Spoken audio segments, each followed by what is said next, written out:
What's up, you guys? I realized I haven't talked about our story in quite a while.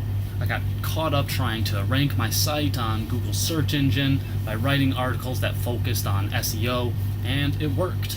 My blog made it to the first page of Google for a couple highly relevant short tail keywords. Unfortunately, the quality and content of my writing dissipated in that pursuit.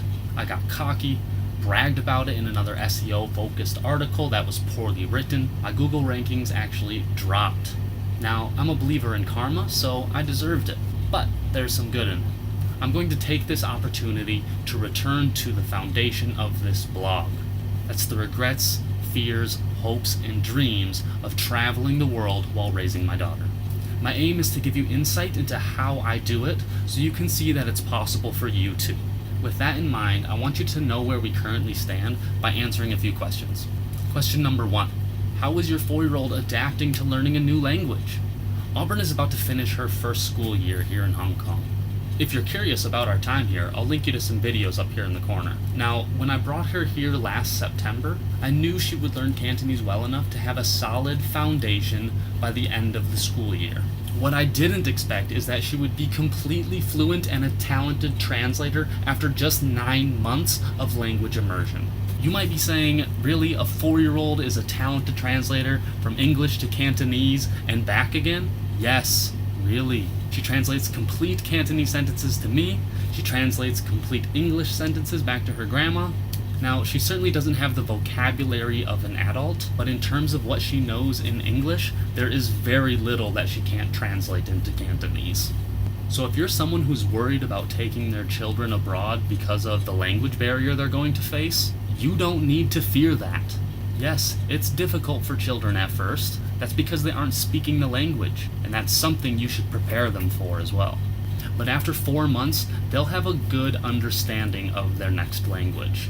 At 6, they'll show signs of advanced speaking skills, and at 9 months, you're going to have a child on your hands that can speak to their friends in front of you without you knowing what they're talking about. That's the only thing to fear. Question number 2. Do you have plans for after the school year? I do, but I'm a touch wary to share that information with you right now. I have something in the works, but it's kind of up in the air due to some visa issues, so I don't want to jinx that by letting you in on it quite yet. I'll keep you posted. If the visa falls through, Auburn and I have a backup plan. Live somewhere near trees. I've been looking around Hong Kong for that place to live. Maybe somewhere with a yard, where Auburn can find insects, or play in the mud, or just run around naked, or whatever she wants to do. The problem is Hong Kong builds vertically, and 99% of the homes here don't have a yard. The 1% that do, I couldn't afford a month's rent on my year-long salary right now. So, Hong Kong, I love you. You will always have a special place in my heart. And I may come back someday. But for now, after this school year, I gotta go.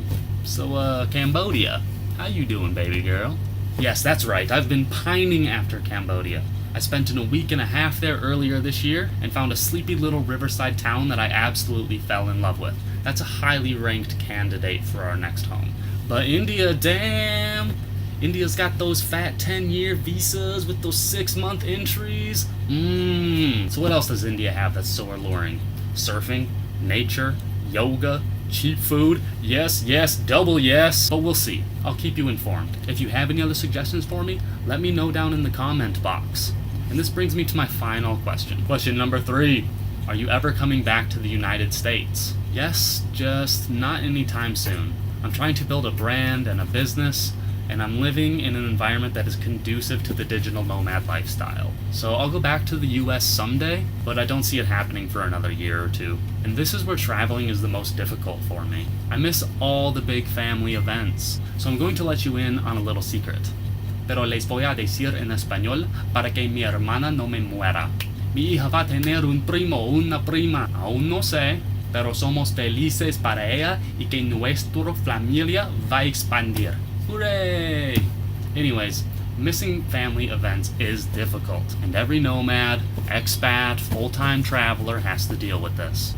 Granted, some can afford to fly home for every single family event. I cannot, and to be able to do so would mean giving up on what I'm doing now, which is letting my daughter learn a new language, connect to cultures other than my own, and most importantly, see the world from her own eyes instead of how I saw it as a kid, through National Geographic. So I hope this catches you up on what we've been up to and inspires you to take your children around the world as well. I'm glad to get this blog back to basics and to focus on my connection with you instead of my obsession with Google rankings. If you have any more questions for me, drop them in the comments and I'll try to get back to them in another video. Don't forget to subscribe to the channel if you haven't already, and if you're curious about how to travel the world with your children, I'll keep giving you insights into that concept and show you that it's definitely possible. And if you want to know what gear I'm using to film this video, I'll throw the links down in the description box. Take it easy, my friends.